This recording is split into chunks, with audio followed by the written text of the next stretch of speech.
Pernahkah Anda merasa hidup berjalan di tempat? Seakan terjebak dalam skenario yang sama setiap hari, tanpa ada kemajuan, dan yang paling membuat frustrasi, Anda bingung harus mulai dari mana untuk berubah.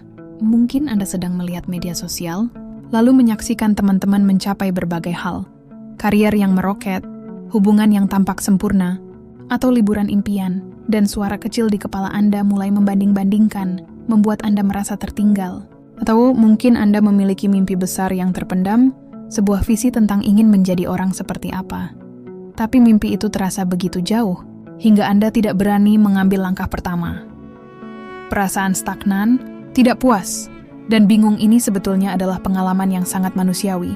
Ini adalah sebuah sinyal, bukan sinyal kegagalan, melainkan sinyal bahwa ada sesuatu di dalam diri Anda yang ingin tumbuh. Ada potensi yang belum tergali. Ada versi diri Anda yang lebih otentik yang ingin muncul ke permukaan. Jika Anda pernah merasakan ini, Anda tidak sendirian. Dan yang lebih penting, video ini dibuat untuk Anda. Perasaan tidak puas ini, jika kita abaikan, bisa menjadi racun yang perlahan menggerogoti kebahagiaan. Ujungnya, bisa menjelma menjadi rasa cemas tanpa sebab, kelelahan yang tak kunjung hilang meski cukup tidur, atau sikap sinis terhadap pencapaian orang lain.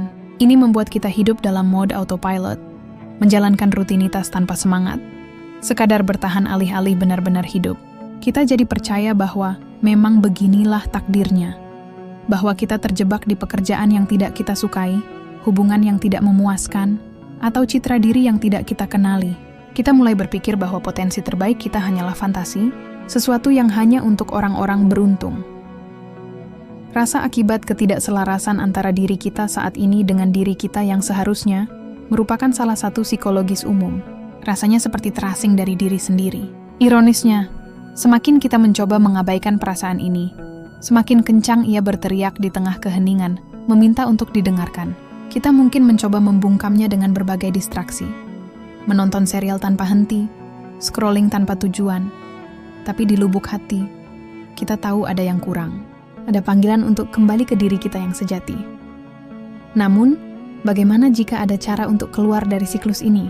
Bagaimana jika ada sebuah peta yang tidak hanya memberi harapan, tetapi juga langkah-langkah strategis untuk memulai perjalanan kembali pada diri sendiri?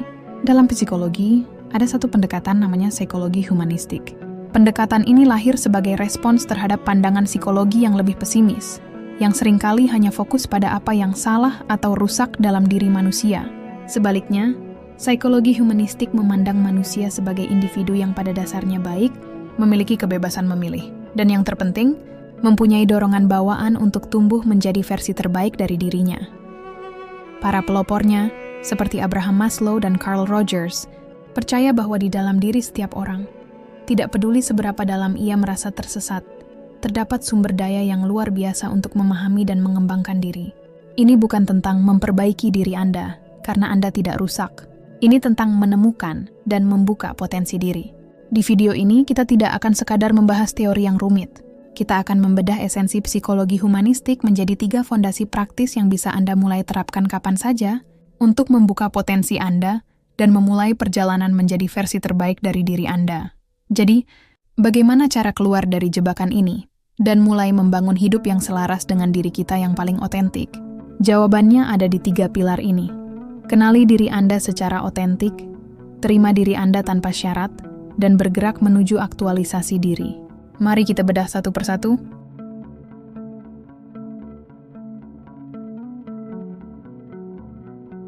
Baik, kita masuk ke langkah pertama yang menjadi fondasi dari segalanya. Mengenal diri secara otentik, atau self-awareness yang mendalam. Banyak yang mengira kenal diri sebatas tahu makanan favorit, genre film kesukaan, atau zodiak.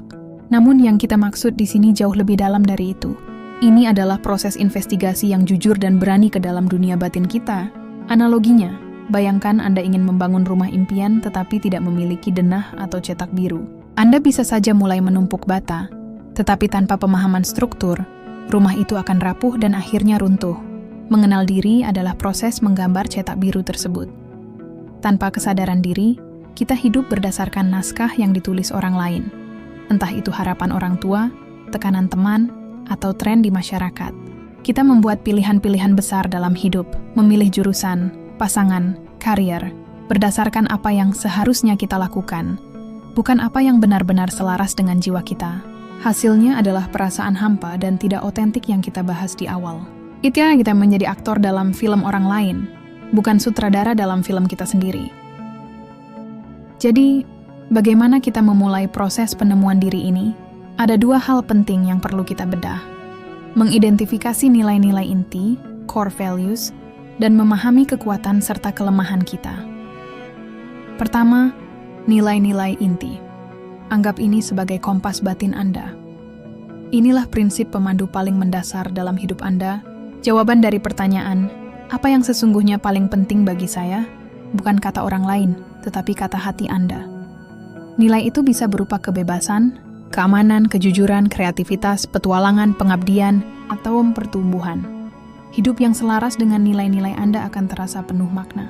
Sebaliknya, hidup yang bertabrakan dengan nilai Anda, meskipun dari luar terlihat sukses, akan terasa sangat menguras energi. Coba pikirkan sejenak, pernahkah Anda merasa sangat lelah di pekerjaan bergaji besar?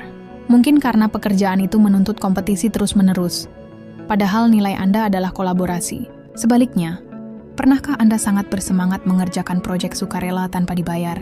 Mungkin karena itu selaras dengan nilai pengabdian Anda. Untuk mempermudah, coba latihan singkat ini. Ambil kertas atau buka catatan di ponsel Anda.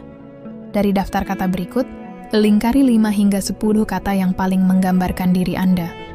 Petualangan, ketenangan, kompetisi, kreativitas, kebebasan, pertumbuhan, kejujuran, pengaruh, keadilan, kebaikan, pengetahuan, kepemimpinan, loyalitas, kesenangan, pengakuan, keamanan, pelayanan, spiritualitas, stabilitas, kekayaan.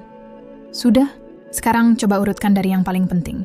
5 teratas kemungkinan besar adalah nilai-nilai inti Anda. Inilah kompas Anda. Setiap kali Anda bingung mengambil keputusan, tanyakan pada diri sendiri. Pilihan mana yang paling sejalan dengan nilai-nilai saya? Hal penting kedua dari kesadaran diri adalah memahami kekuatan dan kelemahan diri. Ini bukan untuk menghakimi diri sendiri, melainkan untuk membuat inventaris yang jujur. Kebanyakan dari kita cenderung terlalu fokus pada kelemahan. Psikologi humanistik mengajak kita untuk memberikan porsi yang sama, atau bahkan lebih, kepada kekuatan kita. Apa kekuatan Anda? Kekuatan bukan hanya bakat seperti menyanyi atau menggambar, bisa juga berupa sifat karakter. Apakah Anda pendengar yang empatik? Apakah Anda ulet dan tidak mudah menyerah? Memiliki rasa ingin tahu yang besar? Mengetahui kekuatan memungkinkan Anda untuk memanfaatkannya secara strategis dalam hidup. Tentu saja, kita juga perlu jujur mengenai kelemahan. Mungkin Anda sering menunda-nunda, sulit berkata tidak, atau mudah cemas. Mengakui kelemahan justru merupakan tanda kekuatan. Dengan kesadaran, Anda bisa mulai mengelolanya.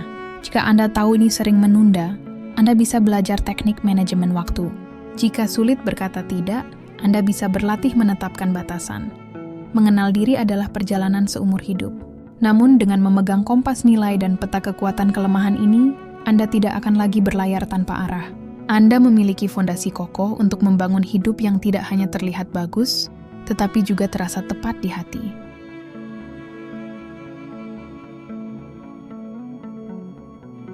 Setelah mulai mengenal diri, kita akan menemukan banyak hal yang membanggakan, tetapi juga yang membuat malu atau merasa tidak mampu. Disinilah kita masuk ke pilar kedua yang mungkin menjadi tantangan terbesar. Menerima diri tanpa syarat atau unconditional self-acceptance. Konsep ini dipopulerkan oleh Carl Rogers. Intinya adalah menghargai diri Anda sebagai manusia seutuhnya, dengan segala kelebihan, kekurangan, dan kesalahan masa lalu, tanpa embel-embel jika atau nanti. Banyak dari kita hidup dengan penerimaan bersyarat. Saya akan bangga pada diri saya jika dapat promosi itu. Atau saya akan mencintai diri saya nanti jika berat badan turun 10 kg. Pola pikir ini menggantungkan kebahagiaan pada faktor eksternal dan merupakan resep pasti untuk merasa tidak cukup. Penting untuk membedakan antara penerimaan dan kepasrahan. Menerima diri bukan berarti Anda pasrah dan berhenti berusaha menjadi lebih baik. Justru sebaliknya, menerima fakta bahwa saat ini Anda kelebihan berat badan bukan berarti berkata, "Sudahlah, saya akan makan sembarangan selamanya." Penerimaan berarti, "Oke, faktanya berat badan saya berlebih. Saya terima kenyataan ini tanpa menghakimi diri saya malas. Justru karena saya menghargai diri, saya mau merawat tubuh ini lebih baik. Penerimaan menghilangkan rasa malu dan benci diri yang sering kali membuat kita sulit memperbaiki sesuatu yang Anda benci. Jauh lebih mudah merawat sesuatu yang Anda terima dan hargai. Perubahan lahir dari penerimaan, bukan penolakan. Salah satu penghalang terbesarnya adalah suara kritik internal kita. Itu adalah narator di kepala yang hobinya menunjukkan kesalahan, membandingkan kita dengan orang lain, dan mengingatkan kegagalan masa lalu. Langkah pertama menghadapi si kritik adalah dengan menyadarinya. Sadari bahwa suara itu bukan Anda. Itu hanyalah kebiasaan mental. Langkah kedua adalah memberinya nama, seperti si perfeksionis, untuk menciptakan jarak antara diri Anda yang asli. Langkah ketiga, dan yang terpenting, balas dengan suara pembela internal yang penuh kasih sayang atau self-compassion. Saat si kritik berkata, "Presentasimu tadi gagal total," si pembela bisa membalas, "Tadi memang tidak semulus harapan karena aku gugup, dan itu wajar. Aku sudah melakukan yang terbaik, dan ini adalah kesempatan untuk belajar. Satu kesalahan tidak mendefinisikan siapa diriku." Ini adalah soal memperlakukan diri Anda sebaik Anda memperlakukan teman baik yang sedang kesulitan. Menerima diri tanpa syarat adalah latihan harian. Ini adalah pilihan sadar untuk berhenti berperang dengan diri sendiri. Saat Anda berhenti membuang energi untuk menghakimi diri, energi itu akan bebas digunakan untuk langkah selanjutnya, perjalanan menuju aktualisasi diri.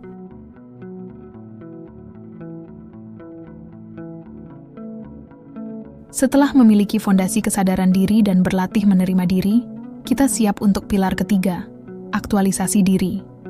Ini adalah konsep paling terkenal dari Abraham Maslow. Sederhananya, aktualisasi diri adalah proses seumur hidup untuk menjadi segala sesuatu yang Anda bisa. Ini adalah dorongan untuk mewujudkan potensi tertinggi Anda, untuk hidup secara penuh, kreatif, dan selaras dengan nilai-nilai Anda. Maslow menggambarkannya sebagai puncak dari hierarki kebutuhan.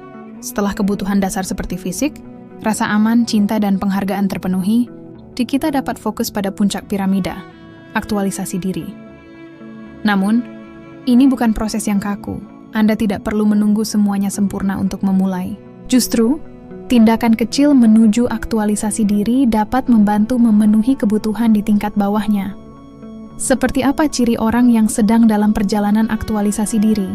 Menurut Maslow, beberapa di antaranya adalah melihat realitas dengan jelas. Mereka mampu melihat kenyataan apa adanya, tanpa distorsi oleh harapan atau ketakutan. Penerimaan. Mereka menerima diri sendiri, orang lain, dan dunia apa adanya. Spontan dan kreatif. Mereka tidak kaku dan mampu menemukan kreativitas dalam kehidupan sehari-hari. Fokus pada masalah, bukan diri sendiri. Mereka sering memiliki misi atau tujuan di luar diri mereka sendiri. Mandiri. Mereka tidak terlalu bergantung pada pujian orang lain dan membutuhkan waktu untuk refleksi. Hubungan yang dalam. Mereka mungkin memiliki sedikit teman, tetapi hubungannya sangat dalam dan bermakna.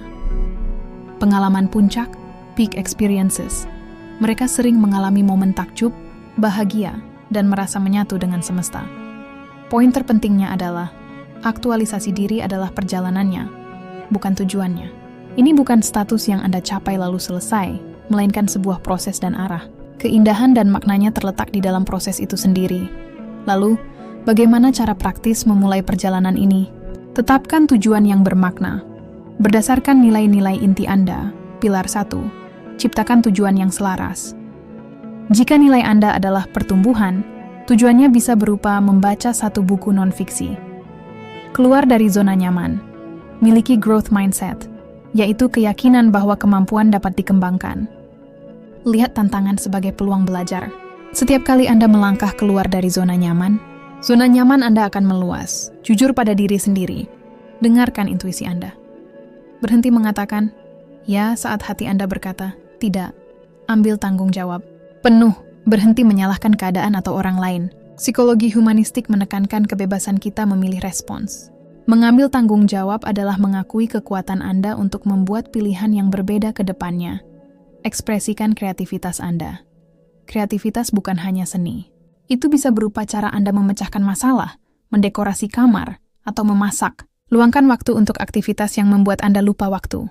Bukan sebagai kemewahan, tetapi sebagai kebutuhan jiwa. Perjalanan aktualisasi diri adalah petualangan terbesar dalam hidup. Prosesnya menantang, namun pada akhirnya sangat memuaskan. Ini tentang membentuk diri Anda secara sadar menjadi versi yang paling utuh, hidup, dan otentik. Mari kita rangkum perjalanan kita. Kita telah membedah 3 pilar psikologi humanistik untuk menjadi versi terbaik dari diri sendiri. Pertama, mengenal diri secara otentik. Ini adalah fondasi, cetak biru diri Anda untuk menemukan nilai-nilai inti sebagai kompas hidup. Kedua, menerima diri tanpa syarat. Ini adalah langkah revolusioner untuk berhenti berperang dengan diri sendiri dan mulai menjadi sahabat terbaik bagi diri Anda. Dan ketiga, menuju aktualisasi diri. Ini adalah perjalanan seumur hidup untuk tumbuh, mengambil tanggung jawab, dan mengekspresikan keunikan Anda. Perjalanan ini tidak terjadi dalam semalam. Ini adalah praktik harian dan komitmen berkelanjutan.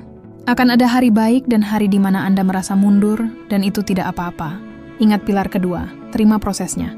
Yang terpenting bukanlah kecepatan, melainkan arah yang Anda tuju. Perjalanan ini dimulai dengan satu langkah kecil, hari ini. Dengan menonton video ini sampai akhir, Anda sudah mengambil langkah pertama. Sekarang, saya mengajak Anda mengambil langkah kecil kedua yang nyata. Tulis di kolom komentar, dari 3 pilar yang kita bahas, kenal diri, terima diri, dan aktualisasi diri, mana yang paling relevan bagi Anda saat ini? Dan apa satu tindakan kecil yang bisa Anda lakukan ke depan untuk melatih pilar itu? Mungkin itu meluangkan 5 menit untuk menuliskan nilai-nilai Anda.